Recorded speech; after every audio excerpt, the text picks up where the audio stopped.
কিছু দিন এমনই হয়, প্ল্যানই থাকে না, শুধু খাওয়া আর খাওয়া। এই সিম্পল দিনগুলি শেষে সবচেয়ে সুন্দর লাগে। দিনটা ছিল মনসা পুজো, তো পেট পুজো না করলে হয়। আজকের ভিডিওটা মিনি ব্লগও আবার কিছুটা ওয়াটাই ইটিনা ডেও হতে পারে। তো দেরি না করে ভিডিওটা প্রথম থেকে স্টার্ট করা যাক। দেখো, যেদিন আমার পার্লার থাকে সেদিন তো ভীষণই তাড়াহুড়ো লেগে যায়, উঠতেও দেরি হয়ে যায়, কাজ করতেও ভীষণ দেরি হয়ে যায়। বাট আজকে পার্লার ছিল না, সো ঘুম থেকে কিন্তু আজকে খুব একটা দেরি করিনি, একটু তাড়াতাড়ি উঠে পড়েছিলাম কারণ বাড়িতে দিদি এসছে। তাই ঘুম থেকে উঠে সবার ফার্স্টে ফ্রেশ হয়ে একটু সানস্ক্রিন মেখে নিলাম, তারপর সোজা চলে গিয়েছিলাম চা বানাতে। আর দিদি কিন্তু আমার হাতে চা খেতে বেশ ভালোবাসে। আর আমার মতো কার কার সকাল সকাল চা খেতে ভালো লাগে? সকালে চা খেলে গ্যাস হয়, তো সবার ফার্স্টে আমি যার জন্য একটু জল খেয়ে নিই, একটু না 1 বোতল জল খেয়ে নিয়েছিলাম, তাতে আমার গ্যাসটা কম হয়। আর ওই পাতলা দুধের চা আমার একদমই ভালো লাগে না, তাই একদম কড়া করে চা বানিয়ে নিয়েছিলাম। আর যেহেতু মনসা পুজো ছিল, মা বাড়িতে ছিল না, মা গিয়েছিল পুজো দিতে, তাই সকালে সমস্ত কাজ আমি আর দিদি মিলেই করে নিলাম। আমি আর দিদি কিন্তু সেম, চা কিন্তু শুধু শুধু খেতে ভালো লাগে না, তাই যতক্ষণ না চা শেষ হয় ততক্ষণ আমাদের বিস্কুট চলতেই থাকে। তো লেট না করে আমি ফটাফট চাটা দিদিকে দিয়ে দিলাম। আমার দিদি কিন্তু একটু লজ্জা পায়, তো ভিডিওতে একদমই আসতে চায় না। যেহেতু মা বাড়িতে ছিল না, তো ভাইয়ের খাওয়ানোর দায়িত্বটা আমারই ছিল। সো ভাইকে ফটাফট ভাজা ভাত করে দিয়েছিলাম।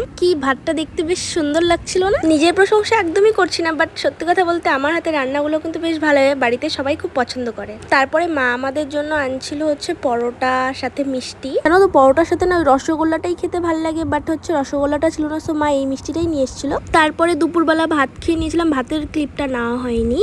তারপর সন্ধ্যাবেলা ঘুম থেকে উঠে নিজের ঘুমটা কাটানোর জন্য চা খেয়ে নিলাম। আর সন্ধ্যাবেলা চা খাওয়ার ব্যাপারটা একমাত্র চা প্রেমীরাই ভালো বুঝতে পারবে। তারপর যেহেতু আজকে মনসা পুজো ছিল, তো মনসা পুজোর জন্য নিমন্ত্রণ ছিল আমাদের বাড়িতে সবারই।